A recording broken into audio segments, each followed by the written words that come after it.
It's really an honor to be here with y'all today. Today, spoiler alert, I'm going to talk about this book, 88 Names. Go ahead and advance to the next slide.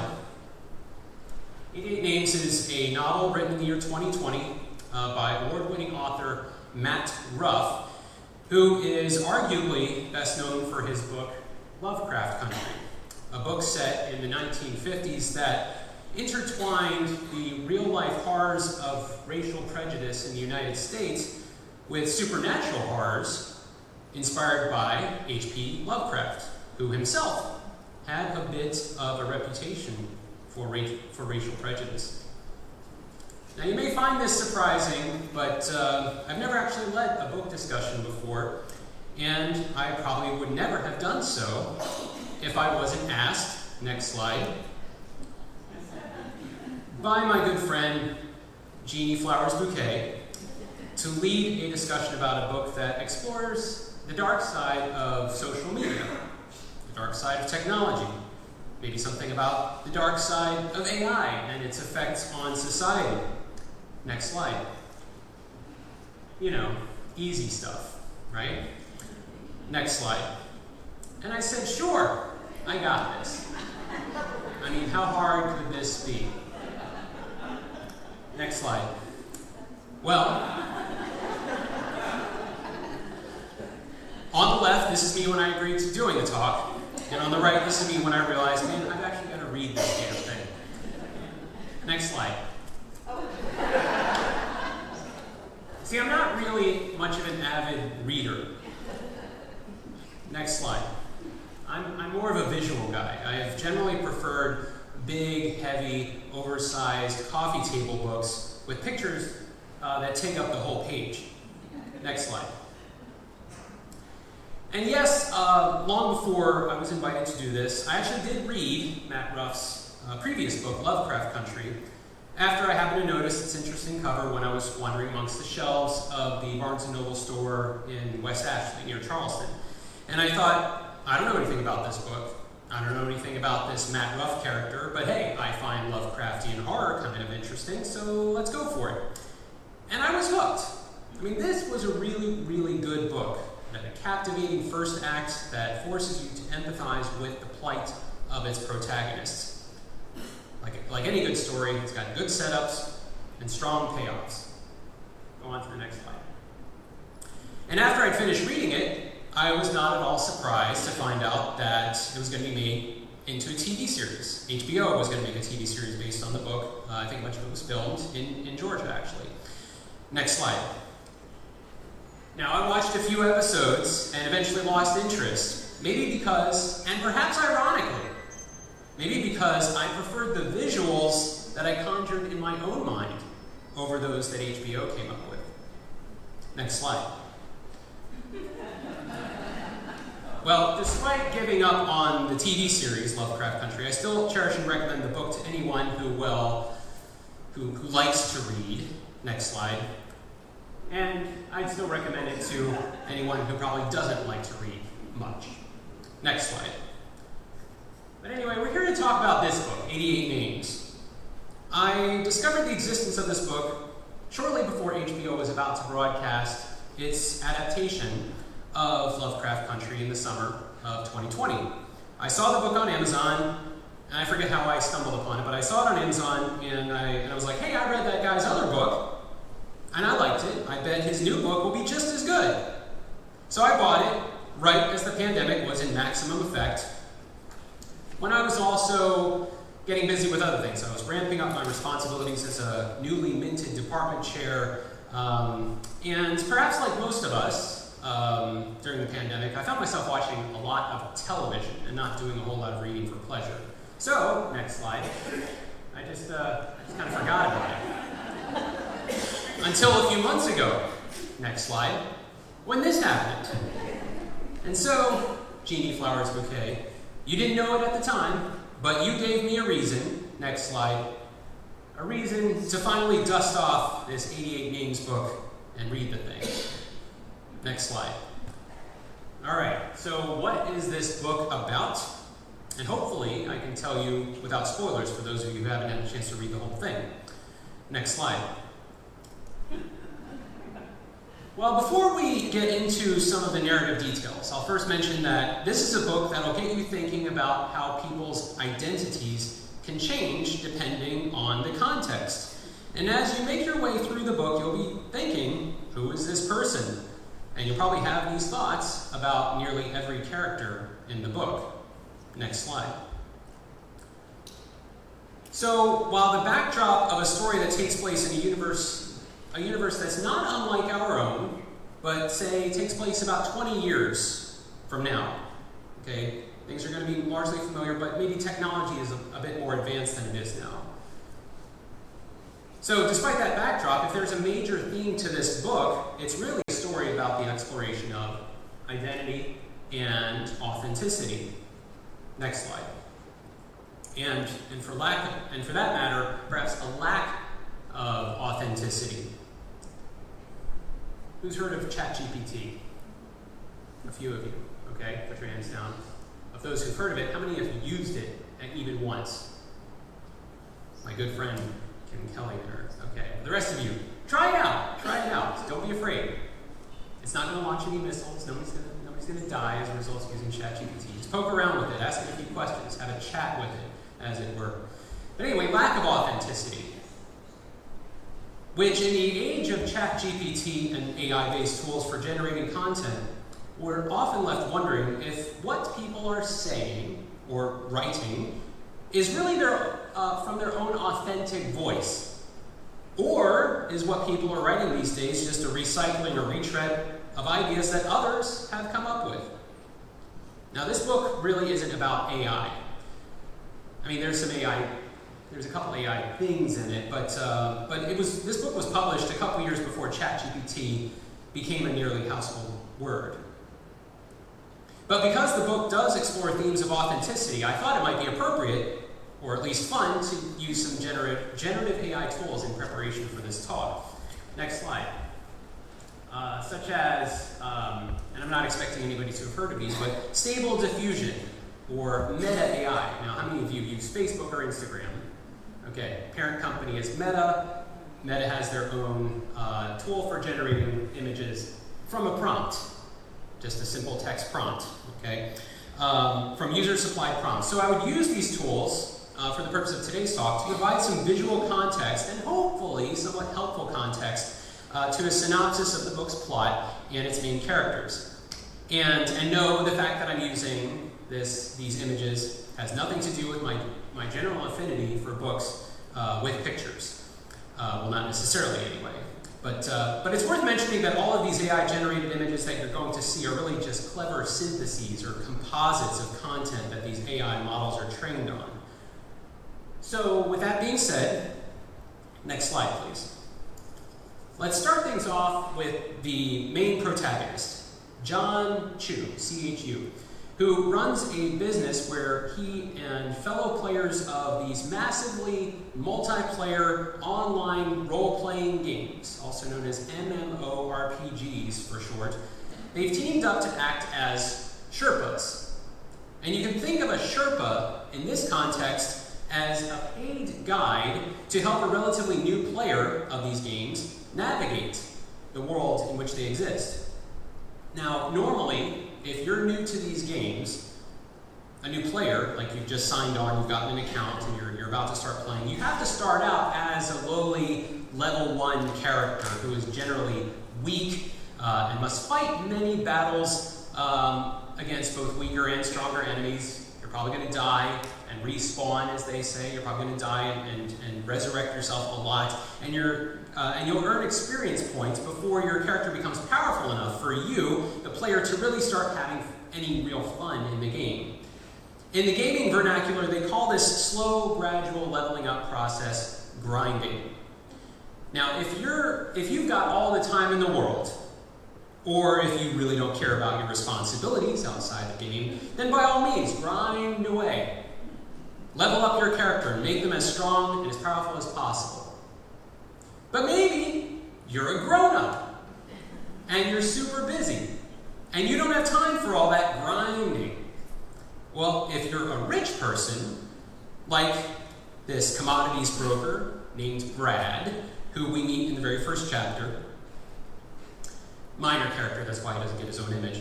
If you're a rich person like Brad and you want to get into these games and have fun without having to do all that grinding and leveling up, then you can get hooked up with a Sherpa, like John Chu, who for a significant fee, and we're talking about like 6-7 figures, okay, for a significant fee, he will provide you with a playable character that has already been leveled up and has plenty of power, plenty of experience, cool weapons, armor, and so forth.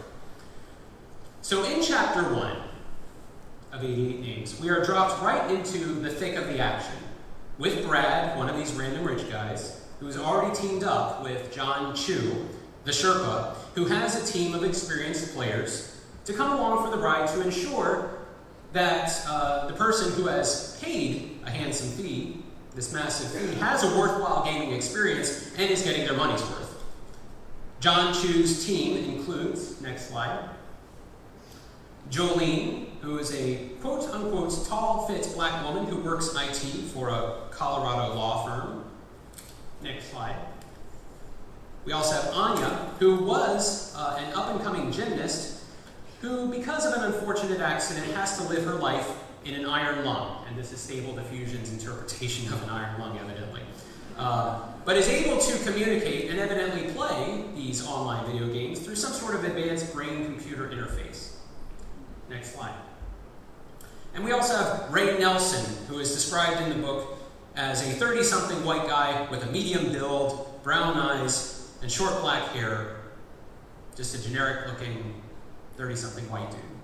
Who in John Chu's own words, Ray has, quote-unquote, no social media presence. Not under that name, at least. So I don't know, and I'm speaking as John Chu here, so I don't know if he's really a white guy, but if forced to guess, I'd say he probably is. People masquerading as another race or gender tend to gravitate towards stereotypes. Next slide. So we've just introduced John Chu, Jolene, Anya, and Ray. And the game that we find our team of protagonists playing in this first chapter is called Call to Wizardry, which is not a game that exists in our world, not in our present-day real life, but you can probably think of it as a more advanced version of popular MMORPGs, massively multiplayer online role-playing games like World of Warcraft or League of Legends. Who's heard of either of those? A few of you. Okay, great. Anybody play them? Play them by them? Couple? Okay, great. Well, I'm glad somebody in this room plays it. I don't. Full disclosure, I have never played either of these games, and I have no plans ever to do so. And I say that because I was still able to enjoy the book. Okay, I was still able to follow along. Okay, though, next slide, I did have to use this helpful appendix at the end of the book. I did have to use a glossary, and I did have to look a lot of stuff up online frequently. But as I'll mention a bit later, I found that doing all that extra work made me enjoy the book much more than I think I would have if I'd already been a seasoned player of World of Warcraft or League of Legends or other games in that genre. Next slide. And then we're also introduced to another main character, Darla Jean Covington, who is described as a Virginian by blood, Arizonan by birth, Oregonian by choice. A 22-year-old white, bi-curious, cisgendered, middle-class, apolitical, atheist omnivore who, and this is a direct quote from the book, who doesn't like being put into boxes. And we also learned that Darla happens to be John Chu's ex-girlfriend, who can be more than a little spiteful sometimes. Next slide. Now, very shortly after we as the readers meet Darla for the first time, very shortly, the real fun, the real mystery begins. A mysterious character that we only know as Smith comes along and asks our protagonist, John Chu, if he'll be willing to accept a very large payment to serve as a Sherpa for a one Mr. Jones. Next slide. Mr. Jones is introduced as a wealthy, famous person with powerful enemies. and wants to explore every facet of the virtual worlds in which these MMORPG games exist. Of course, John Chu is curious as to who Mr. Jones really is, and it's not long before evidence starts to mount that suggests Mr. Jones may very well be the North Korean dictator Kim Jong-un.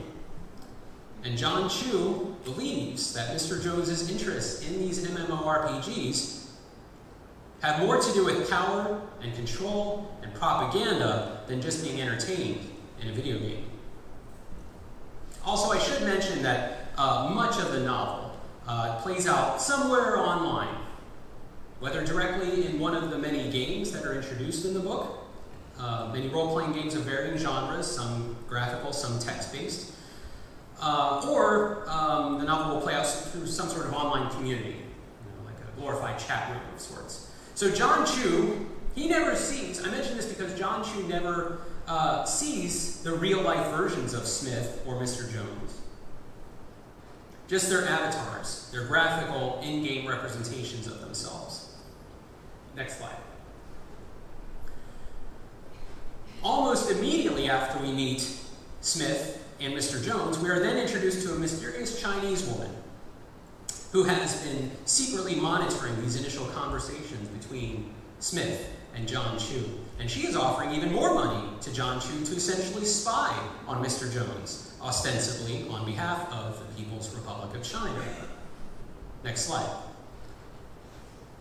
Now, for the sake of keeping this discussion mostly spoiler-free, as best I can, I don't want to give away too many more plot details, but I will say that things get even more interesting as we see the lines between the virtual world and the the real world. Those lines become blurrier and blurrier. Eventually, we see what happens when worlds collide, as it were. Next slide. So for now, I'm going to pivot away from the narrative details and get back to one of the major themes of the book, that of identity and authenticity. I think it's no surprise that there are plenty of ne'er-do-wells online, in our world, that is. Ne'er-do-wells who use techniques like catfishing and social engineering to commit fraud or extortion. But even seemingly normal folks will still adopt different personas depending on the context. Next slide. We are always trying to look like we're living our best lives, right? But expectation never quite matches reality, does it? Next slide. For example, you've probably noticed that your appearance and your rhetoric on a professional platform like LinkedIn are quite different than your appearance and rhetoric might be on other platforms. I mean, maybe these different platforms, LinkedIn, Facebook, Instagram, Tinder, whatever it may be, they enable us to produce, perhaps, shall we say, compartmentalized versions of ourselves. But we nonetheless still seem to adopt different personas on these different platforms. But at the end of the day, it's still you, right? Right? Next slide. Well, in the gaming world, there are no guarantees that the person you're talking to is even of the gender that their avatar, their graphical representation of themselves, purports themselves to be.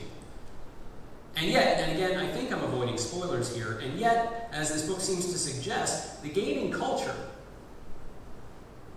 gamers, may be perfectly okay with the increasing fluidity of one's real identity relative to their online persona, or personas, plural, for that matter.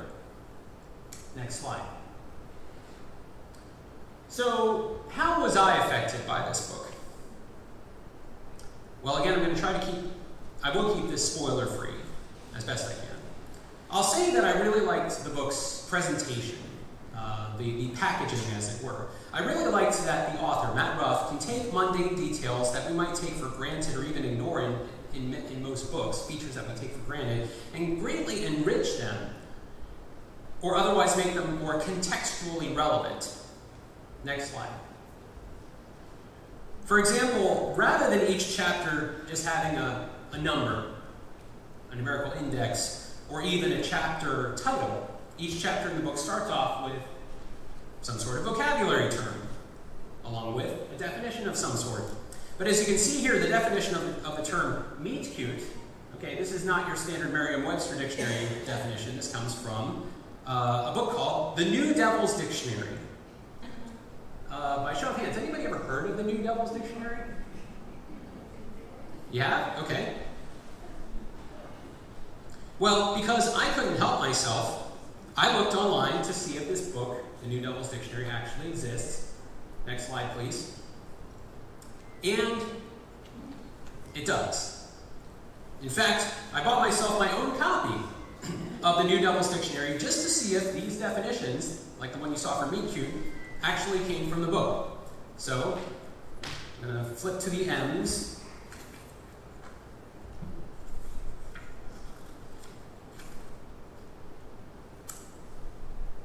I would look for meet cute between the term meek, adjective, those who, preparing to inherit the earth, treat others like dirt, and menarche, or is it menarche? Who knows? M-E-N-A-R-C-H-E. Menarche? Menarche. Now, commencement of the female reign over the subject sex. Its age has, fortunately for manufacturers, lowered over the past century, hence the increased stimulation of intolerance for the desire for earlier and more frequent copulation. This has the unfortunate byproduct of increased illegitimacy and sexual disease, but no merchandising strategy is perfect. Meet cute, not in between meek and menarche. So they don't. Those terms that are introduced here, despite purportedly coming from the New Devil's Dictionary, they don't actually come from at least the one that exists in our world. Perhaps Matt Ruff, the author, is simply conjuring up his own version of the New Devil's Dictionary to support driving his story's narrative forward, and that's fine. It's great. I think it speaks to Matt Ruff's gift for world building, and it's part of what makes this book, I think, a lot of fun to read. In fact, I found myself taking quite a few breaks, not to give my eyes a break, but to have to stop and look up stuff online just to see if the things Matt Ruff are talking about actually exist in our world or not. Because I don't know. And I want to know. I want to know more. This, my friends, is a classic example of a method of learning that I happen to very strongly embrace, something known as, next slide, tangential learning, which Jeannie mentioned in the introduction. Tangential learning. Okay, I learned about this thing called tangential learning from a YouTube series about video games and video game design called Extra Credits. Okay, it used to be really, really good. Okay, tangential learning is, the term was actually coined by the creators of this YouTube series called Extra Credits. And one can define tangential learning as, quote, what happens when someone self-educates by being exposed to new information in a context that they already enjoy, like watching movies, like playing video games, or reading a book for fun. Now, when I watched the Extra Credits video on tangential learning, I just took this idea and ran with it in my own teaching. In fact, in my own introductory Java programming class that I run each fall, I have my students make video games that are not intrinsically educational. They are first and foremost meant to be entertaining experiences. But the students must design their games to enable tangential learning about some subject matter or theme that draws upon something that many programming students are very quick to dismiss. Their general education classes, the arts, the humanities, the social sciences, the things that really make up the heart of their baccalaureate college education. Maybe a lot of my students go into computational science or information science technology. Maybe they want to grow up to build a better robot. But I use projects like this to make them think about what it means to be a better human. Next slide. So getting back to the book, getting back to 88 Games, we get to a point in the story where John Chu is really in the trenches of his investigation to find out who Mr. Jones really is. we get a bit of a history lesson about North Korea, as examined through the lens of a virtual, highly immersive version of something that I didn't know existed, but does exist in our world, called the CIA World Factbook. Raise your hands if you've heard of that. Not many, okay? So I discovered this just recently as well. So I was compelled to, once again, put the book down for a while and lose myself on that CIA website for a while. Interestingly enough, it's kind of its own form of propaganda, just as a little sidebar there. And when I resumed reading the book, other narrative details are presented, like the fact that North Korea has, since 1987, I think, been trying to build this hotel that the book describes as the Trans-America building on steroids, but which in real life is called, well, I guess anywhere outside of North Korea, is called the Hotel of Doom. And so I put the book down again and found myself reading all about the Hotel of Doom as well. Tangential learning in action. Next slide.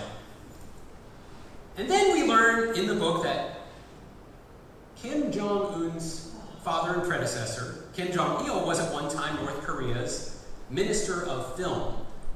And in an effort to help make better quality movies that weren't just state-sponsored propaganda films, not just propaganda films, North Korea actually went and kidnapped a very successful South Korean filmmaker, Shin Sang-ok, and forced him to make action movies for North Korea. Next slide. The most famous of which, and again, I didn't know about this before, the most famous of which is this movie called Pulgasari, which can be most succinctly described, I suppose, as a propaganda film cleverly disguised as North Koreans' own version of Godzilla.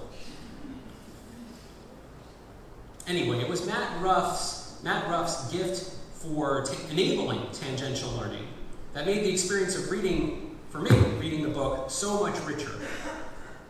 And that was on top of the author's gift for, next slide, stuff that every book needs to have, good setups and payoffs. Next slide. Clever misdirection to keep you guessing. And even after I finished the book, I was compelled to go back and reread portions of the book to look for clues I might have missed because, well, I told you I wasn't an avid reader. I'm not perfect at it. I can get very distracted very easily. Next slide.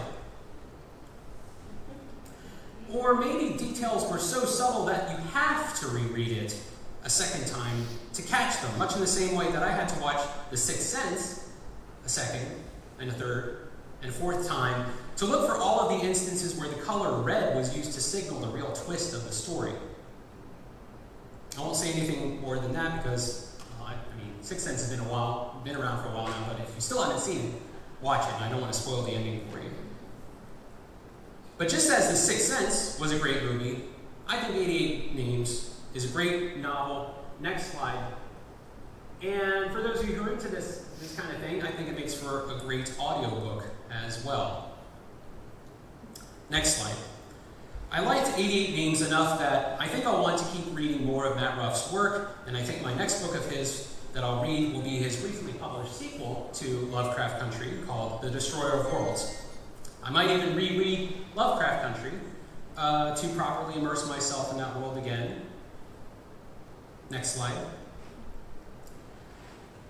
So, I liked the book 88 Names. And if you're like me, and I know I am, you'll probably like it too. It's not for everyone, but, next slide, you'll probably enjoy the book if you're a gamer, okay? All one of you who plays World of Warcraft will probably be able to follow along with the terminology. But really, you don't need to be a gamer to enjoy the book. Like I said, I do not play those games. All right?